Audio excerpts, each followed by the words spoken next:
Hey, welcome back. Klaus here from revolutionasyyourhealth.eu, and it's time for another lesson. We are climbing up a little bit more on the pyramid, so today we're going to talk about superfoods and supplements, and you probably heard about both of these ways of increasing our nutrition or enhancing our nutrition. And actually, one of the most common questions I get in my clinic is what supplements people should take. Usually, what I tell them is to get the base layers of the pyramid in shape first, and then look at supplements. But we're going to take a look here. So there are a lot of different superfoods out there, and there's a lot of talking about them. Many of them are really, really helpful when you use them in the right circumstances. So primarily, they are useful as antioxidants and adaptogens, which means they are supporting our system. And I always recommend people to work with a practitioner to determine your needs, because these supplements are not always inexpensive, or most of the time they are not inexpensive. So knowing where to put your hard-earned money is really helpful here. What I said before is that if you put some time and effort into taking care of the base layers of the pyramid, which is the thought and mindset, the sleep and recovery, the daily movements, the food and nutrition, you will have removed most of the stressors that caused the increased oxidation in the first place, and thereby we actually minimize the need for these counteractive measurements that the superfoods and supplements can do. And if you have any special needs, once more, find somebody to guide you, okay? Don't try to find this out by yourself. There are pros out there.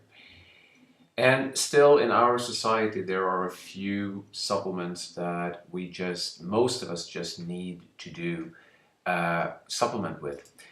And what I usually recommend people is, first of all, vitamin D, especially if you live a little bit further north. Vitamin D is actually produced out of cholesterol, and it's done in the deeper layers of the skin with the influence of ultraviolet light. So that's sunlight, folks. If you're not out in the sun, you do not produce vitamin D. So even if you are living in the southern part of, or near the equator, if you're not out in the sun and exposing skin to the sun, you might be needing to supplement with vitamin D, even if you actually have sun in your area. North Europe, where I live, from September to May, you don't stand a chance. Same part for the northern parts of the United States, Canada. It's just like, hey, there is not enough sunlight out there. Don't even try. Get your vitamin D. Second one is magnesium, because most of our soil is deficient in magnesium. It's a very, very important nutrient for the nervous system and the muscular system. And it's pretty hard to overdo it. Some people get some gastrointestinal issues with magnesium and just try to lower the dose and get used to it slowly.